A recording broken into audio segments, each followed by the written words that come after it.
The myth of big decisions versus daily habits. When we reflect on our lives, it's easy to believe that everything hinges on a handful of monumental decisions. We glorify the pivotal moments, the job offer we accept, the relationship we pursue, the time we stood up or broke down, and imagine these are the turning points that define us. Society reinforces this myth. Stories, movies, and even our own memories focus on the drama of the crossroads. The instant you say yes or no, take a risk, walk away, or decide to fight for something bigger. It's tempting to believe that destiny unfolds in the thunderclap of these choices. But what if this isn't the full story? What if the true architecture of your life is built not in the spotlight, but in the shadows of your daily routine? The ancient philosopher Aristotle once wrote, "We are what we repeatedly do." Excellence, then, is not an act, but a habit. In these words, he revealed a profound truth. Your character is not forged by the rare, dramatic event, but by what you do in silence, without applause, day after day. Consider how much of your daily experience is shaped by unconscious patterns. It's not just the single decision to get healthy, but the repeated act of waking up early, choosing nourishing food, or taking a walk after work. It's not just a dramatic declaration of love, but the everyday gestures, listening, patience, a kind word that sustain a relationship.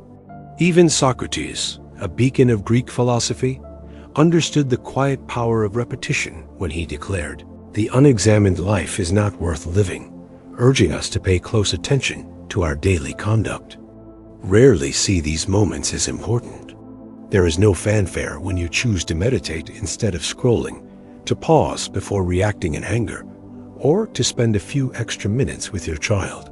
Yet, it's these invisible choices that mold the trajectory of our lives.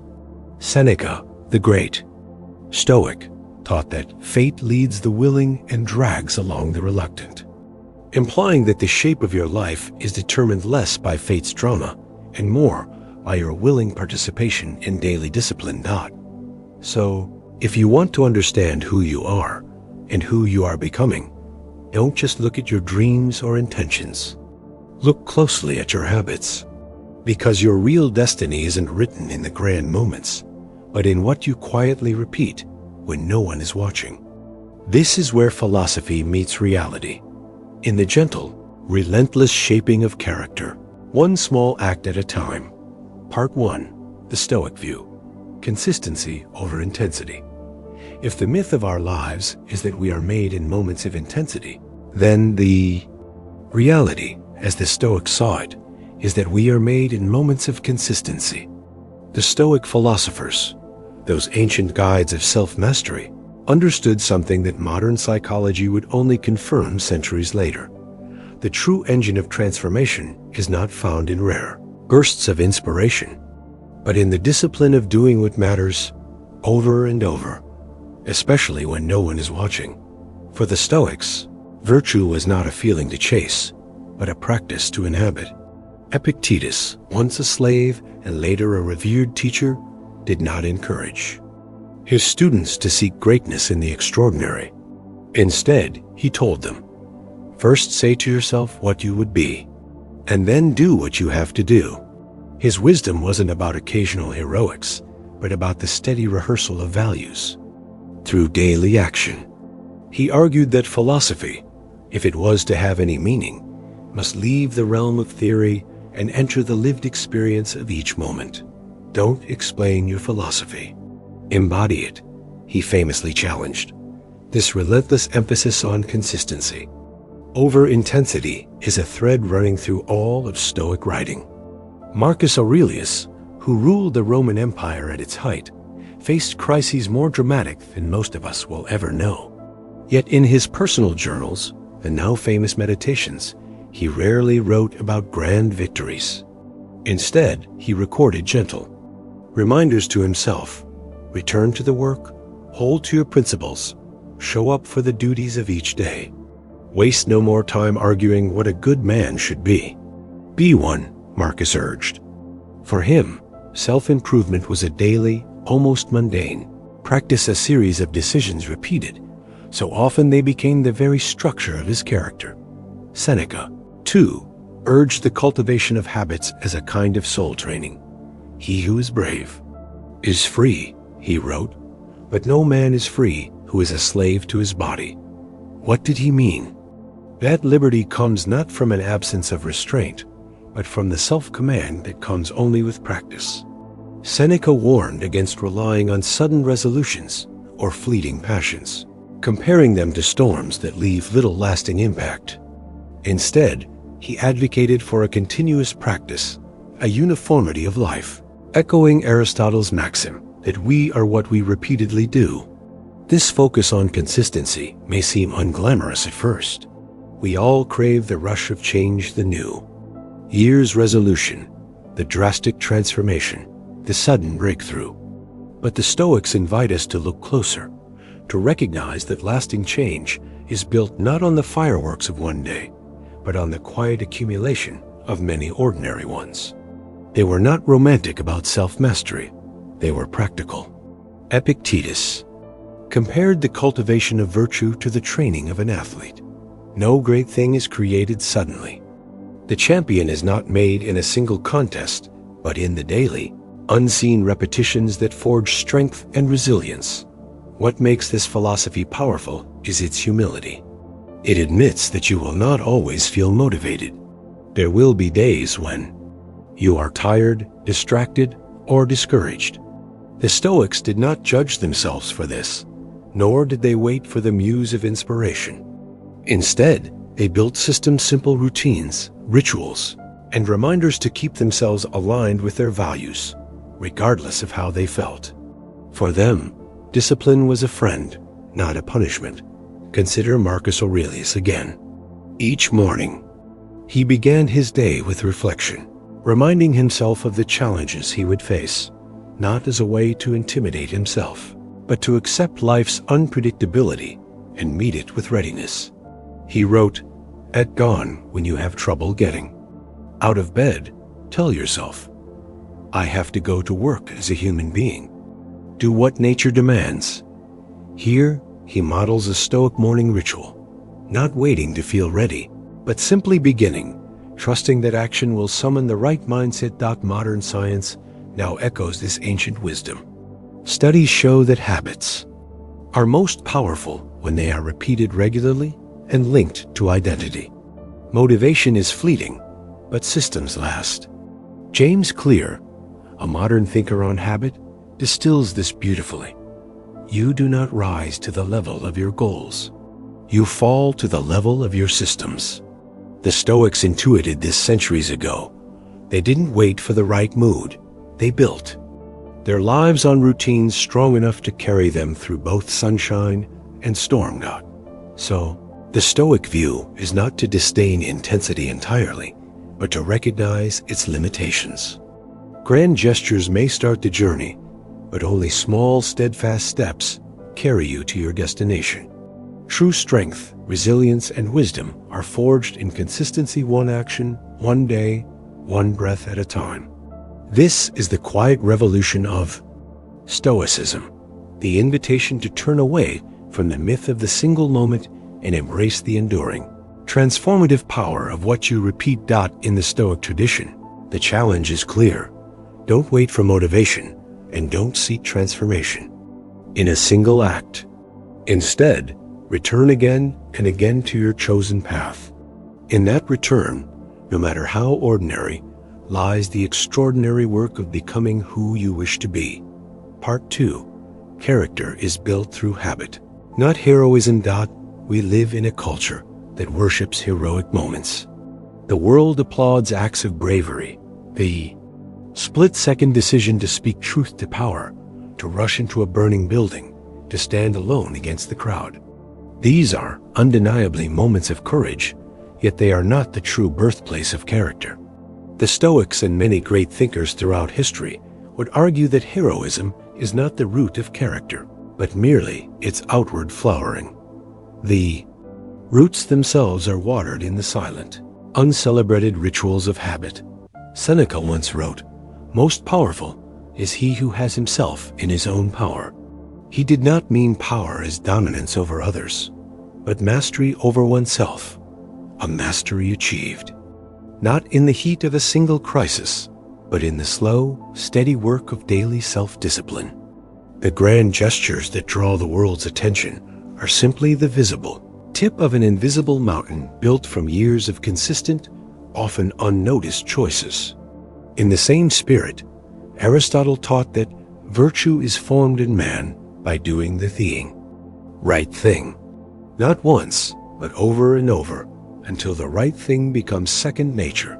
The Stoics believed that you do not suddenly summon courage, temperance, or wisdom from nowhere. Rather, you become courageous by practicing small acts of bravery, wise by practicing reflection, disciplined by making small, often difficult, but right choices day after day. Epictetus advised his students, if you want to improve, be content. To be thought foolish and stupid. Improvement, he insisted, comes not from public approval or dramatic moments, but from a quiet devotion to practice sometimes, even at the expense of misunderstanding or ridicule. Think of character not as a single event, but as a sculpture.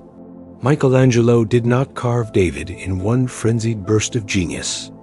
He chiseled away, day after day, making imperceptible progress, trusting that each stroke would eventually reveal something remarkable. In your own life, habits are the chisel. Each time you wake early, speak honestly, resist the passing impulse, or show patience with a loved one, you carve away a little more of what does not serve you and reveal more clearly the person you wish to become. Marcus Aurelius, though emperor, was acutely aware of how little the world's applause mattered compared to his own inner standards. Waste no more time arguing about what a good man should be. Be one, he wrote. And how did he seek to be one? Through daily practice writing, reflecting, returning to his values, not just in moments of crisis, but in the routines of leadership, parenthood, and personal life.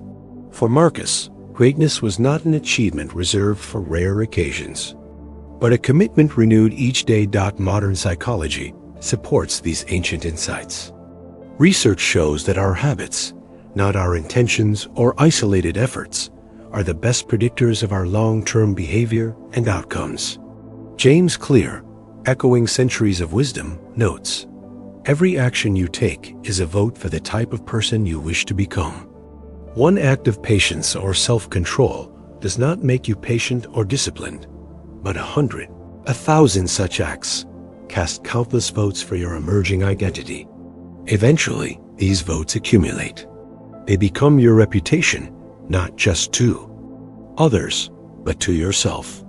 And yet, many people overestimate the power of single decisions and underestimate the compounding force of repetition.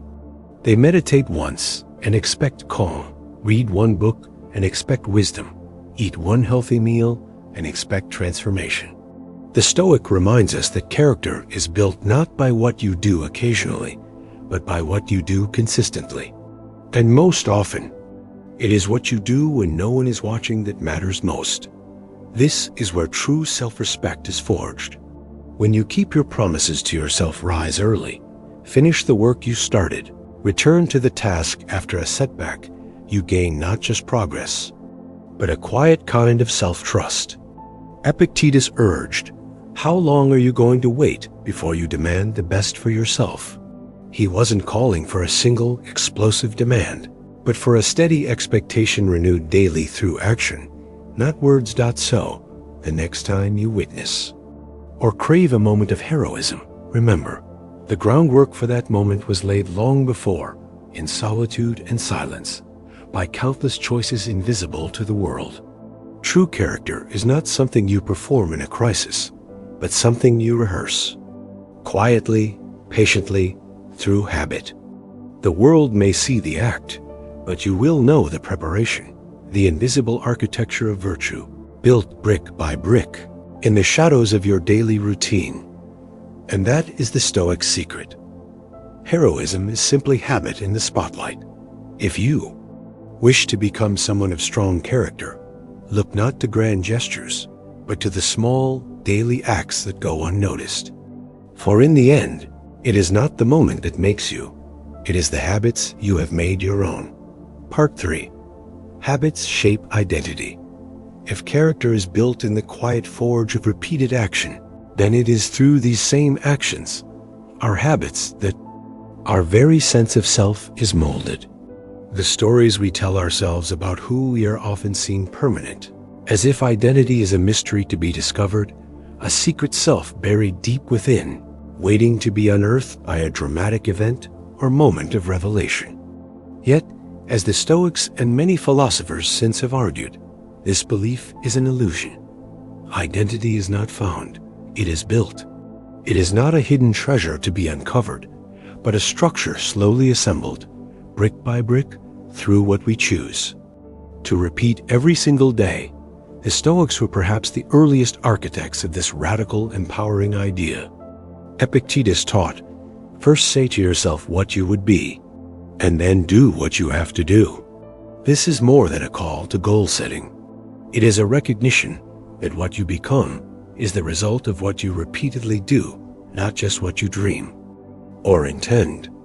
In other words, you are not what you promise yourself in the glow of inspiration, but what you consistently do in the dim light of daily life. Marcus Aurelius, despite his imperial responsibilities, made time every morning and evening for self-examination through journaling. He did not consider this a ritual for show, but an act of identity, reminding himself not just of his goals, but of who he wished to become. The soul becomes dyed with the color of its thoughts, he wrote. Each thought, each small action, each return to his core values was a brushstroke shaping his inner self. Over time, the repetition of these acts created not just habits, but a living, evolving identity. Modern thinkers echo this wisdom. William James, the father of modern psychology, observed that sow an action, and you reap a habit. Sow a habit, and you reap a character. Sow a character, and you reap a destiny. What is destiny, then, if not the end result of the habits that have quietly shaped us? The person who wants to be brave becomes brave by doing brave things, even in small, unremarkable moments. The one who wants to be wise practices patience, listens before speaking, reflects before acting again and again, until these choices become not just actions, but aspects of self. There is a subtle but crucial shift here. Instead of waiting to feel like the person you want to become, the Stoic counsels you to act as that person would act. Over time, action carves out a new identity. James Clear, a modern author on habit, puts it simply: every action is a vote for the type of person you wish to become. The repetition of these votes, invisible though they may seem, accumulates. The first time you act with discipline, you might still feel lazy or uncertain. The 10th time, it feels less foreign. The 100th time, it feels natural. Eventually, it is no longer something you do. It is someone you are. It's important to understand that identity is a process, not a label. Most people believe identity is something they either have or do not have. But the Stoics and modern philosophers see identity as flexible, dynamic, something that is always under construction. If you see yourself as anxious or reactive, it is likely because these have been the patterns you have most often repeated, consciously or not. But change the pattern, and over time, you change the self. Man is what he repeatedly does. Aristotle asserted, therefore excellence is not an act, but a habit. If you want to become a calmer, more focused, or more disciplined person, you need not wait for a personality transplant or a lightning bolt of motivation. You need only to practice calmness, focus, and discipline repeatedly in the small moments of your day.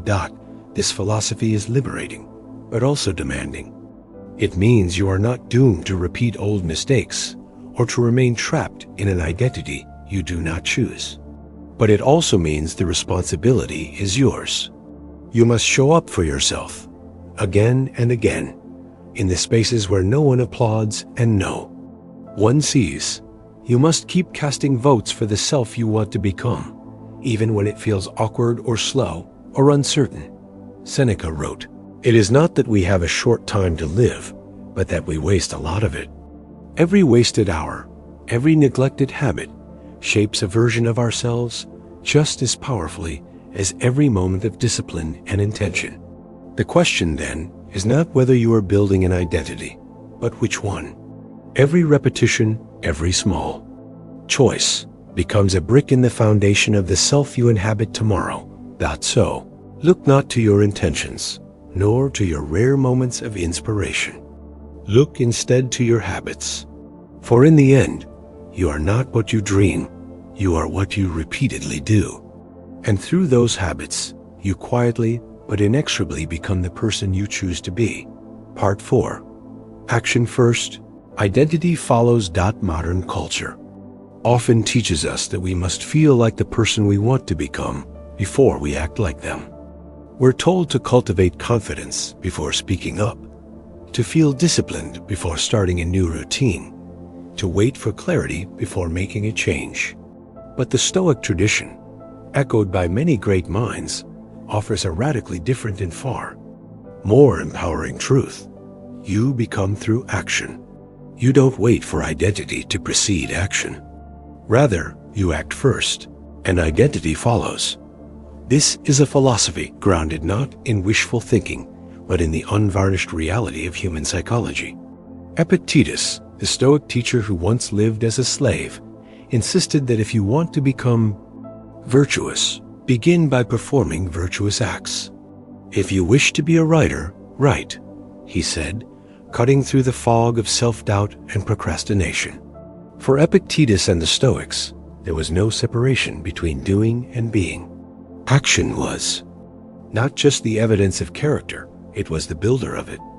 Consider the myth that confidence comes before courage. The Stoics saw this as backwards. You do not become courageous by feeling brave. You become brave by acting with courage, especially when you are afraid. Each act, however small, chips away at the old identity and lays down the foundation of a new one. As William James observed, if you want equality, act as if you already have it. The act precedes the feeling. The habit precedes the identity. This principle can feel counterintuitive, even unnatural. We imagine that if we act before we feel ready, we are being inauthentic or dishonest. But as the Stoics would remind us, feelings are unreliable guides. Marcus Aurelius himself struggled with inertia and self-doubt, yet wrote, "At dawn, when you have trouble getting out of bed, tell yourself, I have to go to work as a human being. What do I have to complain of if I'm going to do what I was born for?" Here, he models the very essence of the Stoic path. Act first, regardless of mood, and let the identity catch up. In this way, each action becomes a vote for the person you wish to be. Every time you show up for yourself, by doing the hard thing, keeping your word, resisting the impulse to quit, you reinforce a new identity. Over time, these votes accumulate. The mind, always searching for consistency, begins to align your sense of self with your repeated actions. What was once forced and awkward starts to feel natural. As Aristotle said, we become just by doing just acts, temperate by doing temperate acts, brave by doing brave acts. This is a philosophy of radical agency. You are not passively awaiting some internal transformation before taking action.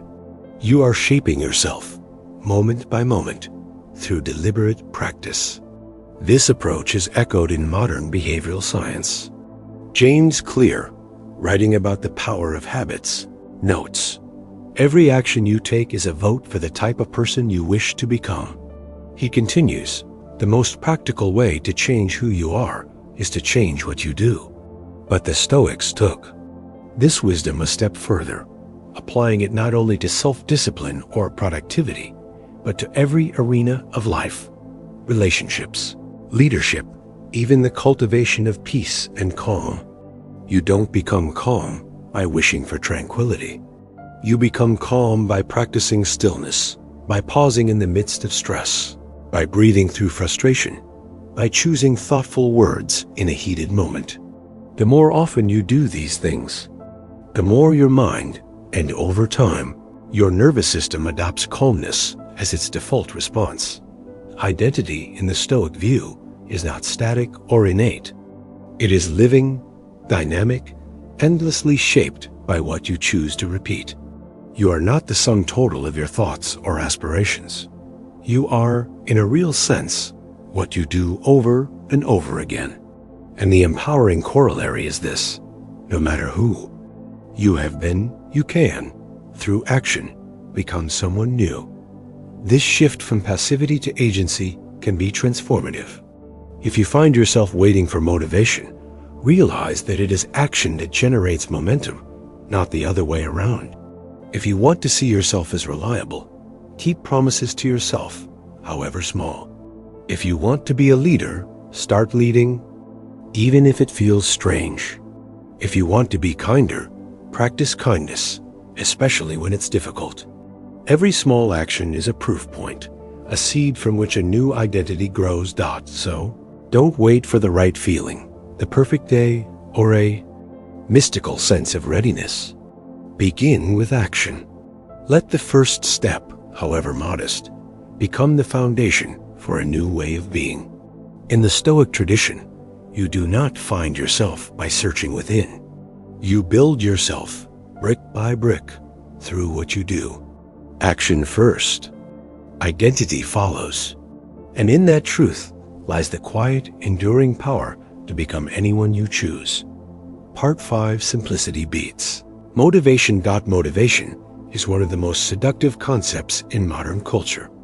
It's the spark we chase on Monday mornings, the energy we hope will propel us through difficult tasks, the muse we imagine will appear just when we need it most. Countless self-help books, productivity gurus, and motivational speakers have made fortunes selling the idea that with enough inspiration, any change is possible. But as the Stoics and the greatest thinkers have observed for centuries, motivation is unreliable, a fleeting mood, easily blown off course by the smallest gust of adversity. The Stoics understood the limits of motivation better than anyone.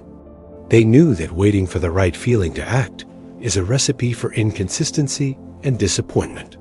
Epictetus cautioned his students against relying on emotion to guide their actions, insisting instead on the power of intention and simplicity.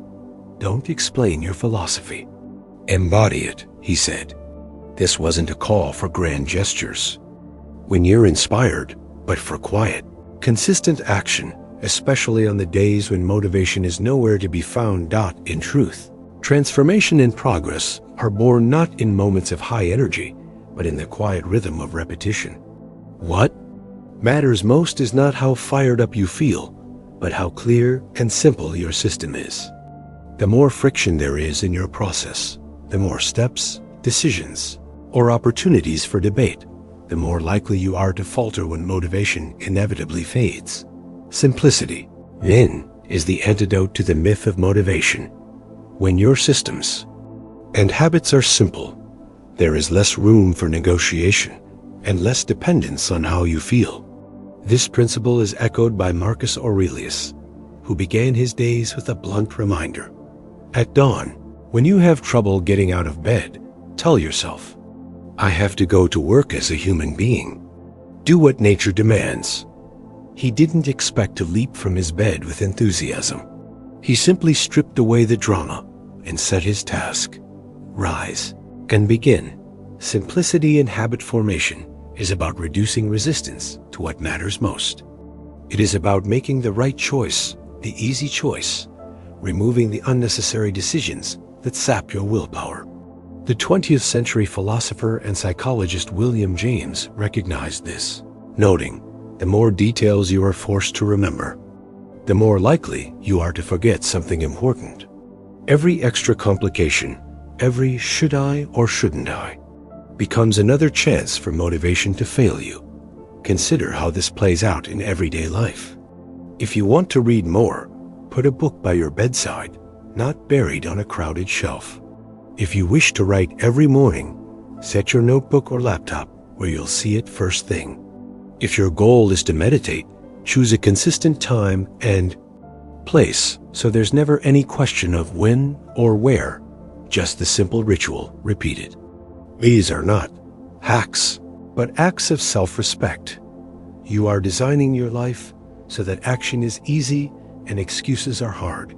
This principle is mirrored in modern behavioral science. James Clear, author of Atomic Habits, writes, "You do not rise to the level of your goals. You fall to the level of your systems." A complex system collapses under pressure, while a simple, repeatable routine endures. The more you automate the right behaviors, the less you need to summon motivation, and the more reliably you follow through even on your worst days. Simplicity is not about doing less, but about making the important things effortless. The Stoics knew that complicated routines and emotional drama are luxuries the disciplined mind cannot afford.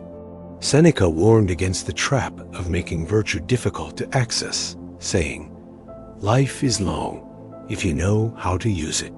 Use it, he implies, by spending less time in deliberation and more time in action.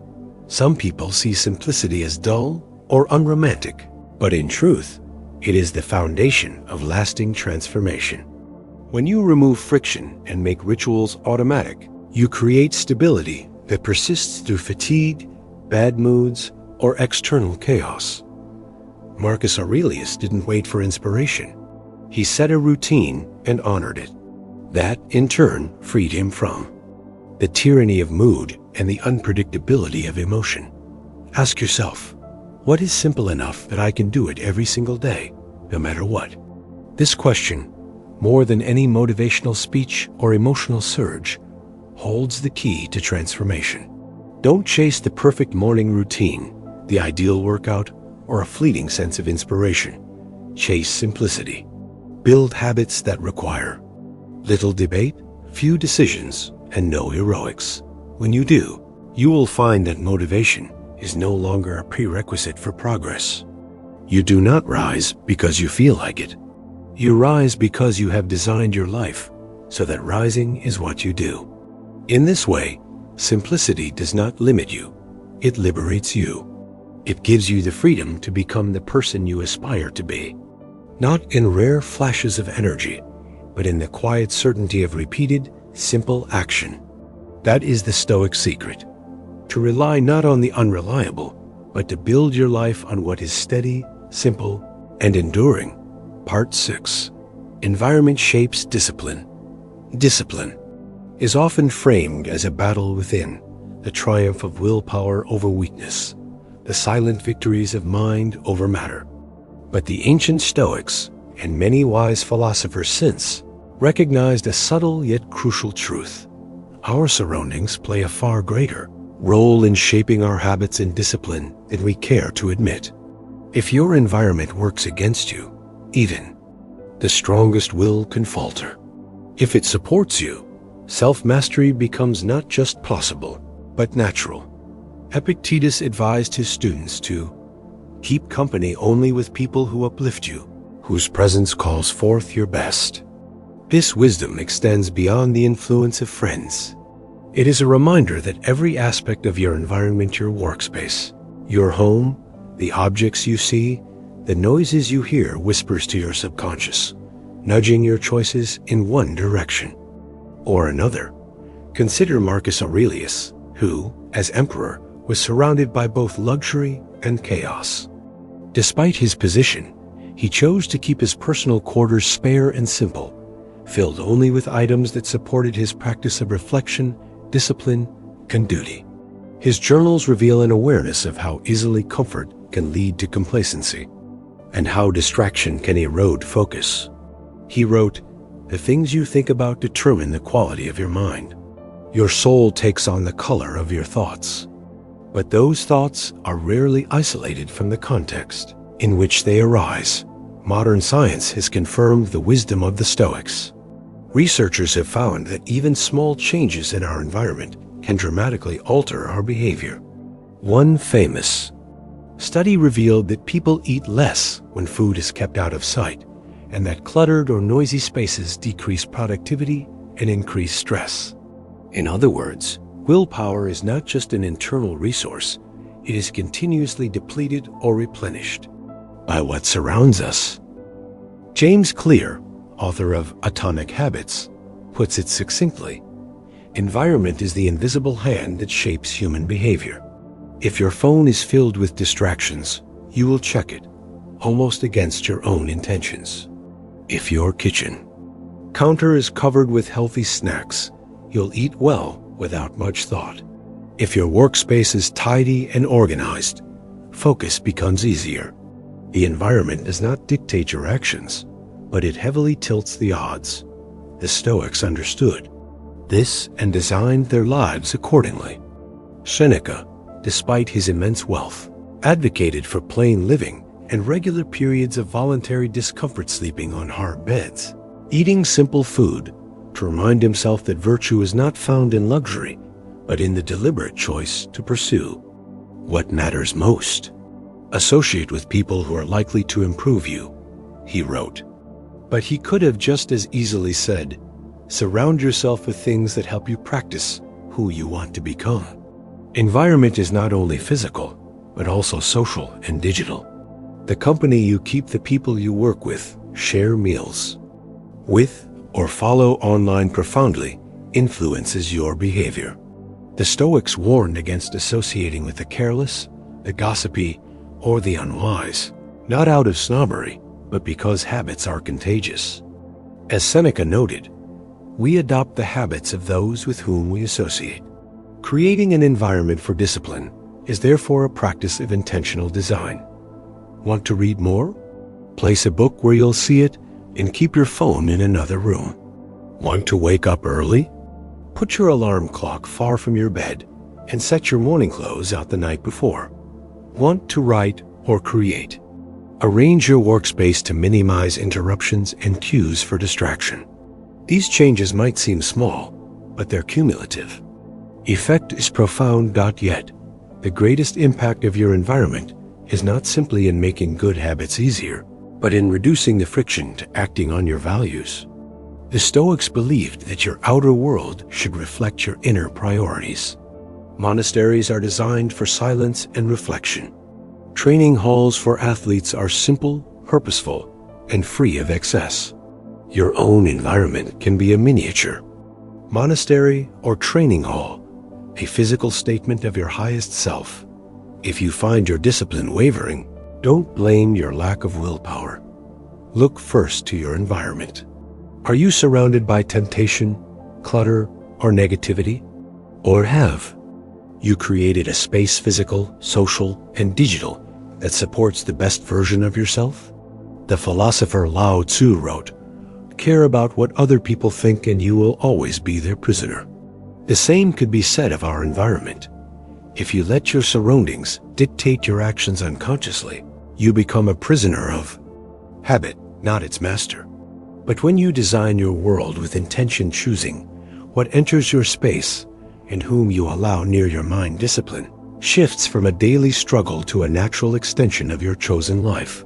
The environment is the silent partner in your pursuit of discipline.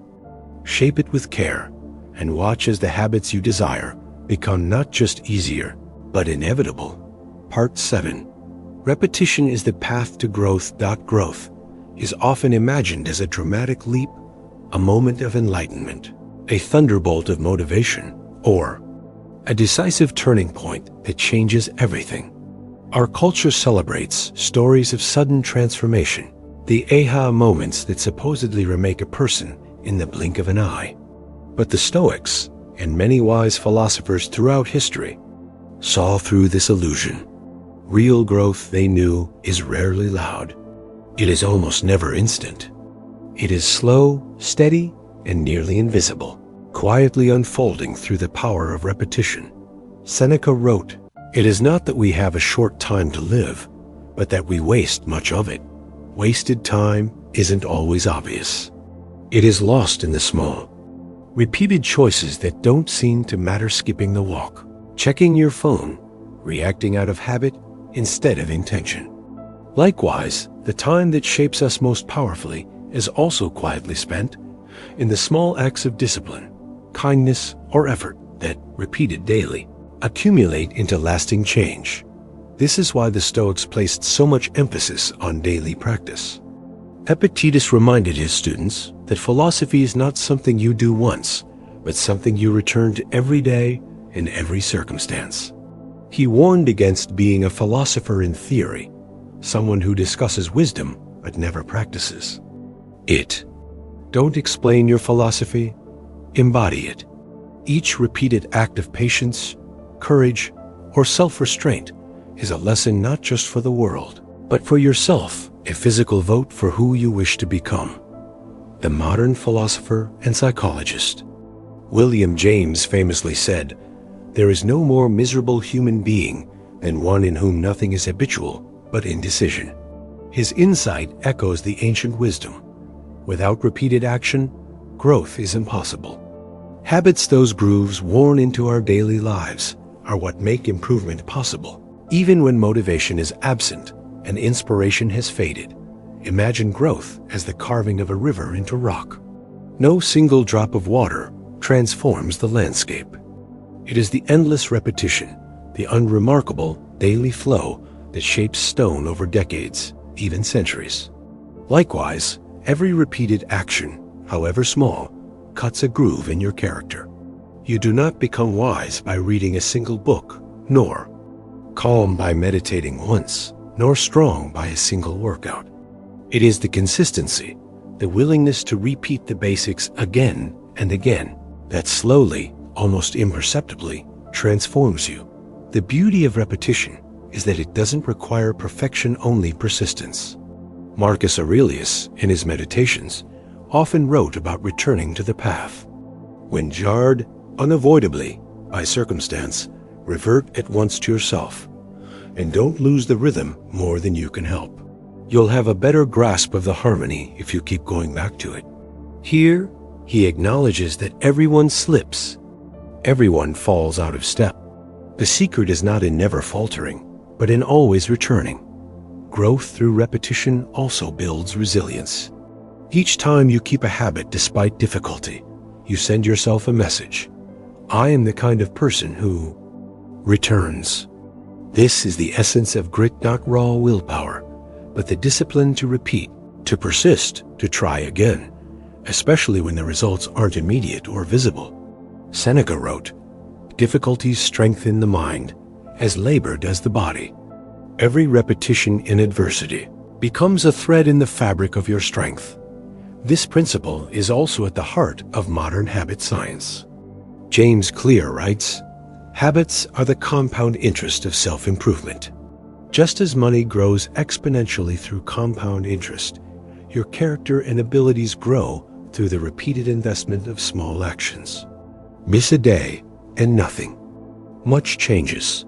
Miss a month and your old patterns reclaim you. Stick with it for a season, and you may not recognize yourself, but the danger runs in both directions. Negative patterns, repeated, can quietly undermine you. 5 minutes of distraction becomes an hour. One skipped workout becomes a month of lethargy. A single harsh word, repeated, can define a relationship. This is why the Stoics warn us to be vigilant with what we repeat. We become brave by doing brave things, Seneca wrote, not by waiting for courage, but by practicing it until it becomes our default. Growth, then, is not a product of occasional intensity, but of deliberate, repeated practice. If you feel stuck or discouraged, don't look for a breakthrough, look for what you can repeat. The small act, done with intention, is the lever that moves everything. Over time, repetition whispers transformation into your bones, until the change is so deep and natural that it feels as though you have always been this way. This is the quiet miracle. The Stoics understood. The person you wish to be is hidden in what you are willing to repeat. Growth is not an event. It is a process, a rhythm, a slow, steady drumbeat. Each time you return to the practice, you are shaping your future. One humble repetition at a time. Part 8. Habits as anchors against emotion. Emotions are powerful. They color every experience, influence every decision, and often seem to sweep us off course before we realize it. Most people see emotions as unstoppable waves, something to be ridden out, or worse, something that must be suppressed in the young. Name of discipline. The Stoics, however, offered a third path. Instead of fighting against emotion or being ruled by it, we build habits that anchor us, allowing us to ride the waves without being lost at sea. Stoic philosophy never advocated the elimination of emotion. In fact, Marcus Aurelius wrote often about anger, sorrow, and fear, not to banish them, but to meet them with calm attention and structure. You have power over your mind, not outside events. Realize this, and you will find strength. That strength, the Stoics taught, is not just willpower in a moment of crisis. It is the resilience built through small, stabilizing routines that keep us grounded, even when the emotional weather turns violent. Consider Epictetus, who suffered the cruelty of slavery and exile. He knew better than most how external forces and internal emotions could threaten stability. Yet, he insisted that we must stand ready, holding to our convictions and let nothing shake us. How is this possible? The answer is habit. When you cultivate habits like journaling every evening, pausing before reacting, or walking each morning in silence, you create anchors. These anchors are not about denying your feelings, but about providing a steady point of return. When emotions threaten to sweep you away, the ancient philosophers were not alone in this insight. The Buddha compared a well-trained mind to a strong post driven deep into the earth, to which even a raging elephant can be tied. It does not stop the elephant from being wild, but it prevents destruction. Likewise, habits do not remove emotion, but they keep us from being destroyed by it. A person who habitually reflects before speaking is less likely to wound in anger. One who always walks in nature after stress finds clarity before acting. As Seneca put it, no man is more unhappy than he who never faces adversity, for he is not permitted to prove himself. Modern psychology echoes this wisdom. In times of emotional turmoil, the brain's executive function, the part responsible for thoughtful decision-making, tends to shut down, leaving us vulnerable to old, reactive patterns. But if you have trained yourself, through habit, to follow a structure writing down your thoughts before responding to an insult, or stepping away from a situation to breathe, you have a script to follow when your feelings run high. The habit acts as a pre-installed instruction. Do this no matter how you feel. This is not cold or robotic, but compassionate. It gives us the tools to protect our peace and integrity, especially when we are least likely to act wisely. Marcus Aurelius admitted to struggling with his own impatience and irritability, yet he kept returning to the practice of writing, self-inquiry, and reflection. When jarred, unavoidably, by circumstance, revert at once to yourself, and don't lose the rhythm more than you can help. Here, rhythm is nothing less than a well-anchored habit, the familiar cadence that brings you back to yourself. Even in a storm. In relationships, too, habits protect us from emotional overreaction. If you have practiced the habit of listening fully before speaking, you are less likely to say words you'll regret in the heat of frustration. If each night you end the day with gratitude or reconciliation, it becomes harder for bitterness to build up over time. Habits in these moments are not rigid rules, but loving routines that make us kinder, more patient, more stable companions. But what if you have no such habits? What if, in moments of stress, you reach for chaos or retreat into avoidance? The Stoic answer is to start small. Create a single anchor of breath before you reply. Pause before you judge. A few lines in a journal each evening. Let that anchor hold you. Over time, add more. The aim is not emotional numbness, but the ability to feel deeply without losing your center. The Stoics understood that life would always be unpredictable and feelings would come and go. Their solution was not to wish away emotion, but to prepare for it, to build routines in times of calm that could withstand the storms. As Seneca advised, let us prepare our minds as if we'd come to the very end of life. Let us postpone nothing. Let us balance life's books each day. Habits, for the Stoics, were the daily accounting, each one a small investment in future stability. In the end, emotion will always be a part of being human. But habits patiently built, quietly repeated, can anchor us in our best selves, allowing us to respond to life, not just react to it. Through habit, the storms become less frightening, and our course, no matter how turbulent the weather, remains our own. Part 9. Momentum breeds motivation, one of the most persistent misunderstandings about personal growth is the belief that motivation comes first. We wait, often anxiously, for a spark, the right mood, the perfect moment, an external push that will finally get us moving. But the wisdom of the Stoics, and of countless philosophers and psychologists since, is simple and counterintuitive. Action comes before motivation, and momentum is the real engine that breeds the desire to continue. In modern culture, we are sold the myth that the right words, the perfect speech, or a viral video can change everything by firing up our motivation. For a moment, it might even work. We feel energized, ready to take on the world. But as anyone who has tried to sustain a new habit knows, that initial burst fades quickly. The Stoics were deeply skeptical of such fleeting inspiration. They knew that the path to a meaningful life is not paved with fiery starts, but with steady, repeated steps, each one building a rhythm that becomes self-sustaining. Epictetus, who taught in the busy marketplaces of Rome, would tell his students that first, learn the meaning of what you say, and then speak. His message was, act first, even if you don't fully believe in your ability, and that confidence will grow in the doing. If you wait for inspiration, you may wait forever. The Stoic path is clear. Begin with the smallest action, and let the act itself generate the energy to do more. Marcus Aurelius, in his Meditations, frequently wrote about the need to begin, regardless of how he felt. Don't waste the rest of your life wondering what others think of you, he reminded himself. Do what needs to be done. For Marcus, as for all the Stoics, motivation was a byproduct, not a prerequisite. In the act of showing up, starting even when he felt sluggish or uncertain, he found that clarity, energy, and even purpose would often follow. This idea is echoed in modern behavioral psychology. The principle of activation energy suggests that the most difficult part of any action is the beginning. Once started, it is much easier to keep going.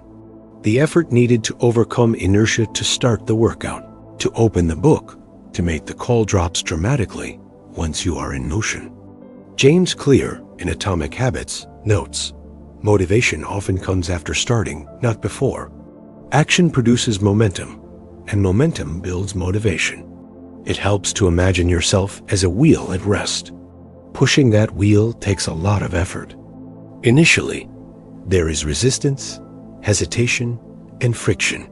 But as soon as the wheel is rolling, even a little, each push becomes easier. You may not have the energy to run a marathon, but you can take the first step, and then the next, and soon the rhythm begins to carry you. The Stoics knew that the discipline to begin was the true secret to building anything worthwhile. It is not just theory. It is the lived experience of anyone who has ever formed a lasting habit. Consider the person struggling to meditate. At first, the mind resists, the seat feels uncomfortable, thoughts race, the minutes crawl. But after a week, it gets easier to sit. After a month, the mind settles more quickly. After a year, meditation is part of who they are. The motivation to continue arises not from an outside source, but from the momentum they themselves have built. Momentum is also a powerful antidote to procrastination. We tend to avoid tasks that feel overwhelming or unpleasant, telling ourselves that we'll start when we feel ready. But readiness is rarely a feeling. It is a consequence of movement. Seneca warned against the paralysis of overthinking and hesitation. It is not that we have a short time to live, but that we waste much of it. He wrote, "Life is long enough, and it has been given in sufficiently generous measure to allow the accomplishment of the very greatest things if the whole of it is well invested." For Seneca, the best investment was action, however modest, begun now. Momentum transforms not only our productivity, but our very sense of identity. Each time you show up for yourself, by working out even when tired, by writing even when uninspired, by speaking up even when nervous, you send a signal to your mind, "I am the kind of person who acts." The more often you reinforce this message, the more naturally action follows.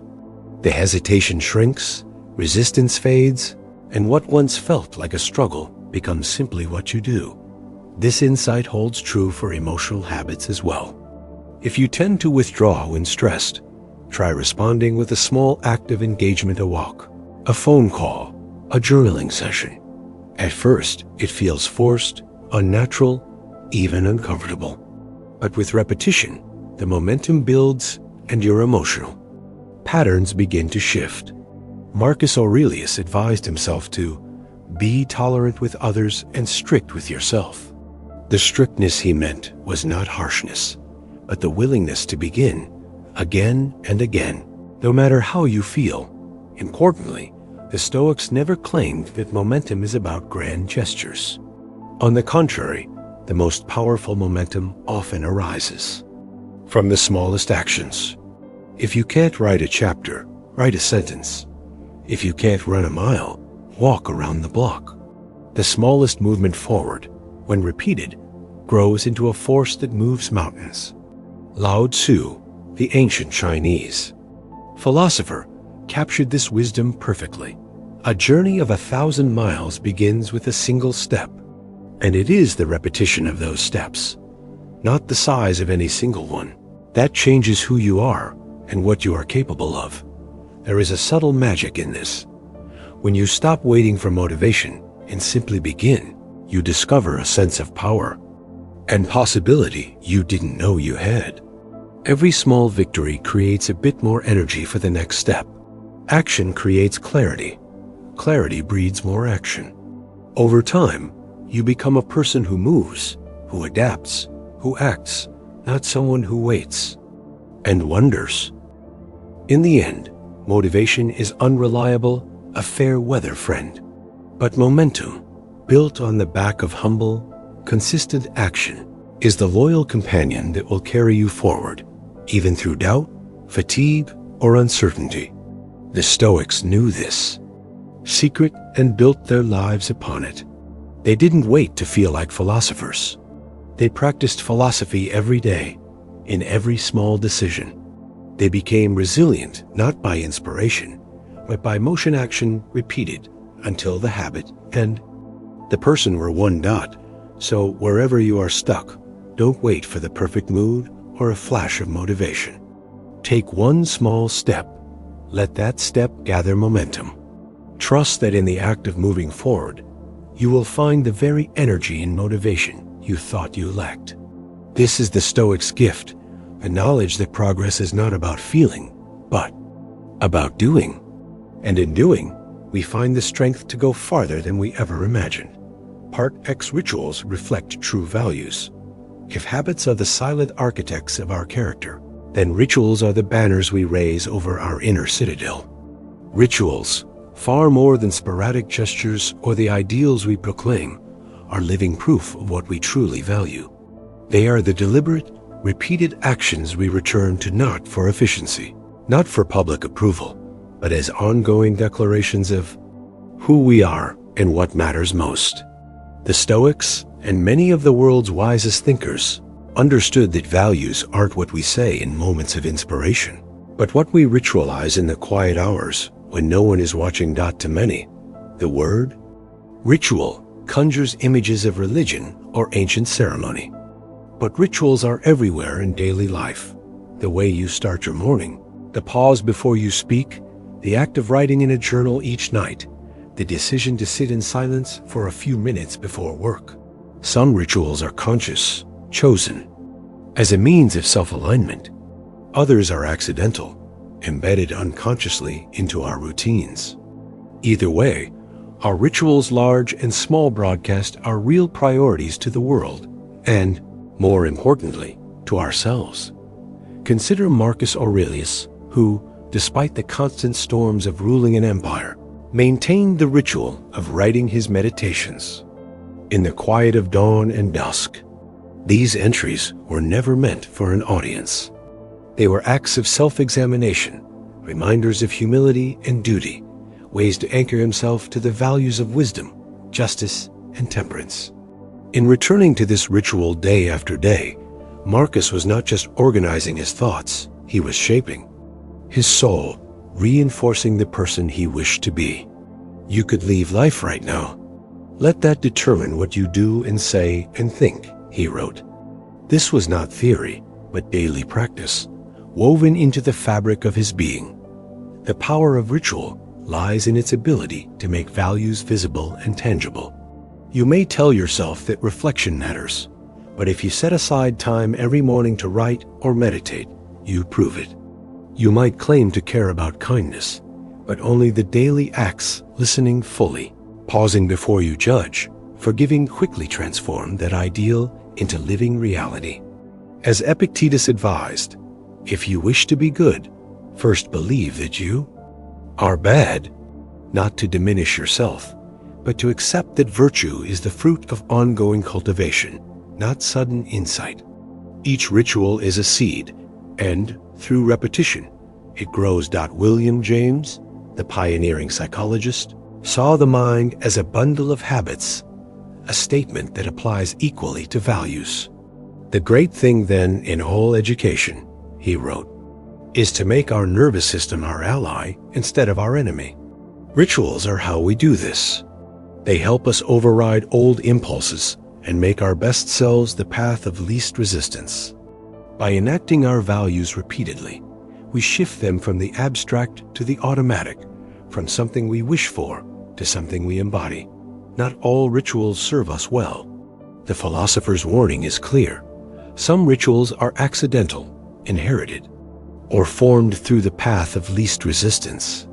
That nightly scroll through social media, the sarcastic remark in meetings, the sigh of resignation before a challenge, these too are rituals, and they reveal a value system at odds with our highest aspirations. Seneca cautioned, associate with those who will make a better man of you. Welcome those whom you yourself can improve. In this, he was not only talking about friendships, but about the environments and rituals that shape us. Often INVIBLY. To change your life, begin by examining your rituals. What do you return to, day after day, without thinking? What do you ritualize deliberately or accidentally? Are your rituals aligned with your declared values, or are they reinforcing old, unconscious scripts? Lao Tzu, the ancient Taoist sage, wrote, "Watch your actions, they become habits. Watch your habits, they become character. Watch your character, it becomes your destiny." Rituals are the hinge between intention and destiny. The small things you do repeatedly become, over time, the big things that shape your fate. For the Stoics, the point of ritual was not to achieve perfection, but to create anchors in a turbulent world. Marcus Aurelius was not a perfect emperor, father, or philosopher, but by returning, again and again, to his writing and reflection, he continually oriented himself toward his values. The ritual didn't make him flawless, it made him honest, humble, and ready to begin again after every mistake. This is why the Stoics were more interested in progress than in purity, in the honest struggle to embody virtue, not in the impossible goal of always living up to it. Rituals, at their best, are not grand or complicated. Often, they are beautifully simple. A breath before speaking, 5 minutes of silence at dawn, a handwritten note to someone you love, the ritual of gratitude before sleep. What matters is not the length or complexity, but the intention and consistency. Over time, these small acts become silent teachers, quietly shaping your mind and heart until you act from virtue, almost without effort. Rituals also serve as reminders, helping you remember your highest self when you are most likely to forget. In times of stress or distraction, returning to a simple ritual, a breath, a walk, a repeated phrase can bring you back to center. The Stoics built their rituals not just for good days, but for the inevitable storms. When jarred, unavoidably, by circumstance, revert at once to yourself, and don't lose the rhythm more than you can help. Marcus Aurelius counseled that in the end, your rituals are your true biography. They tell the real story of your life, not in headlines, but in the invisible architecture of your days. To know your true values, look not at what inspires you, but at what you repeat. If there is a gap between who you wish to be and what you ritualize, do not despair. The beauty of ritual is that it is always available to be redesigned. Begin with a single small act, repeated in silence. Let that be your banner. In time, it will reshape not only your day, but your very sense of who you are. Let your rituals be your declaration, not of who you hope to become, but of who you are willing to practice becoming, day after day. In this humble, unwavering practice, your highest values find their most lasting and luminous form. Part 11. Discipline builds real freedom. At first glance, discipline and freedom seem like opposites. Discipline conjures images of rules, restriction, and effort, a life measured and controlled. Freedom evokes the open road, spontaneous choices, and a spirit unbound. Yet the great paradox, one recognized by the Stoics and the wisest thinkers throughout history, is this: true freedom is built not by the absence of discipline, but by its daily practice. Only when we choose to guide ourselves with structure do we gain the liberty to move confidently and peacefully through life. Seneca, ever the champion of self-mastery, wrote, "No man is free who is a slave to his body." What does this mean? To the Stoics, it was a warning. If your impulses, distractions, or fleeting desires govern you, you are not free at all. You are shackled by whatever emotion, urge, or external pressure arises. Only by training yourself, by learning to lead your mind and actions with intention, do you become your own master. The disciplined person is not trapped. They are liberated from the chaos of indecision, the tyranny of mood, and the exhaustion of perpetual negotiation with themselves. Marcus Aurelius, facing the storms of empire and personal sorrow, did not rely on the whims of motivation or external comfort. Instead, he sought to live each day as if it were your last, without frenzy, without apathy, without pretense. This, for Marcus, was not a Stoic pose, but a way of building inner order. He was free to respond to each challenge as it came, not because he ignored structure, but because he had internalized it. In his meditations, he returned again and again to the idea that duty, once embraced, frees us from the exhausting chatter of self-doubt. If it is not right, do not do it. If it is not true, do not say it. Consider the ordinary chaos of modern life. When discipline is lacking, even the smallest choice is what to eat, how to spend your morning, whether to check your phone or focus on work, become sources of friction and anxiety. Without structure, you live at the mercy of whatever stimulus shouts the loudest. In this state, freedom becomes an illusion. You may have infinite options, but lack the ability to choose wisely or follow through with purpose. Every yes is stolen by distractions. Every no is undermined by temptation. Discipline is not about rigid self-denial. It is about aligning your life with your deepest values so that you are free from regret, confusion, and the slow erosion of potential. Seneca understood this when he described the tranquility of the wise man, a state attained not by indulging every desire, but by training the self to want only what serves the greater good. In his essay on the shortness of life, he wrote, "Life is long if you know how to use it. To know how to use life is to act with discipline, to direct your days, rather than drift through them." The value of discipline is perhaps most obvious in times of adversity. When crisis strikes, or when the world becomes noisy and unpredictable, the person who has practiced discipline is not easily thrown off course.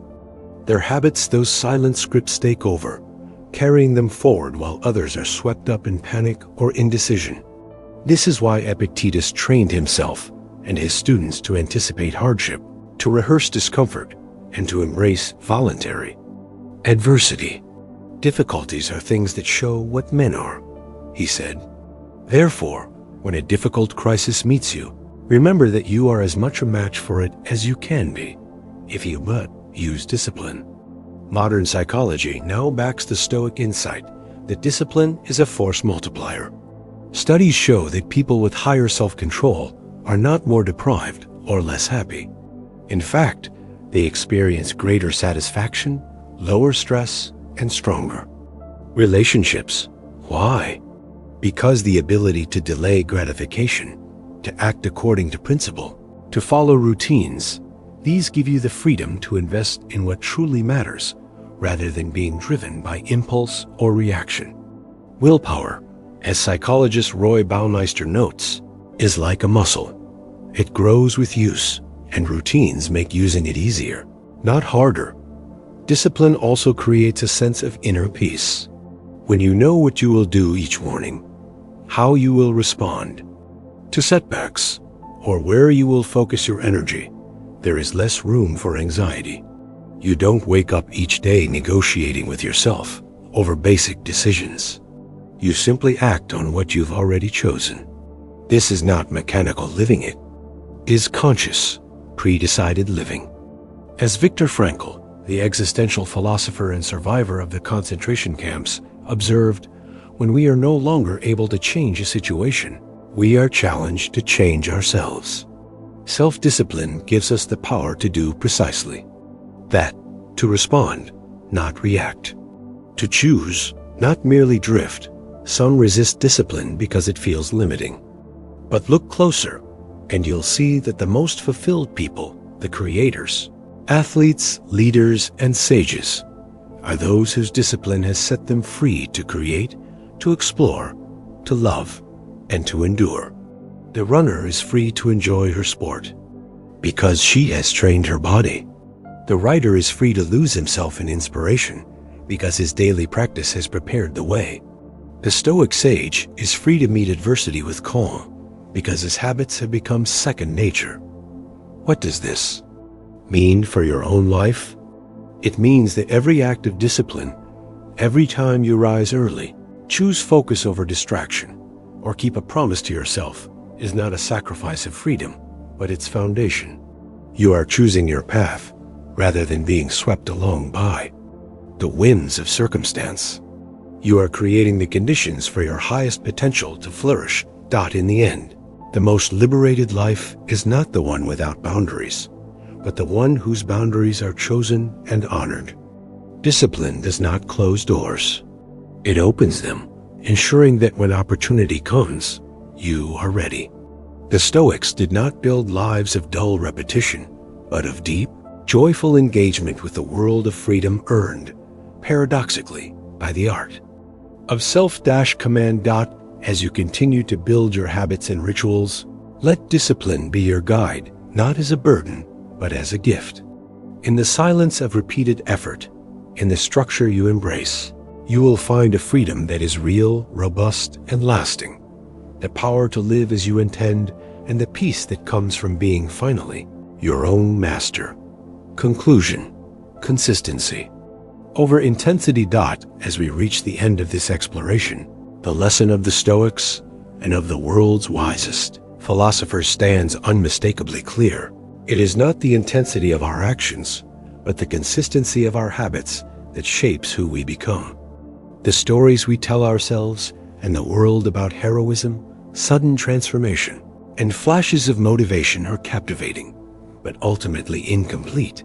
Real change, lasting growth, and authentic freedom are born in the humble repetition of them. Simple, purposeful acts, carried out in silence and without applause. Aristotle reminded us, we are what we repeatedly do. Excellence, then, is not an act but a habit. This truth echoes across centuries. From Seneca's meditations on self-mastery to Marcus Aurelius's daily rituals of reflection, and into the findings of modern psychology. The person you wish to be, the life you hope to live, is not waiting in some dramatic moment of clarity. It is being quietly built, brick by brick, in the things you choose to do again and again. Intensity may ignite a spark, but it is consistency that keeps the fire burning. The Stoics knew that a single act of bravery is nothing without the daily practice of courage, that fleeting inspiration cannot substitute for the gentle discipline of returning each day to the work that matters. In the words of Epictetus, freedom is the name of virtue, slavery of vice. None is free but the wise. So as you step away from this reflection, do not seek radical change or heroic gestures. Instead, look to your routines, your rituals, and the small commitments that form the foundation of your days. Ask not what you can do with sudden energy, but what you are willing to return to, quietly and consistently, even when no one is watching.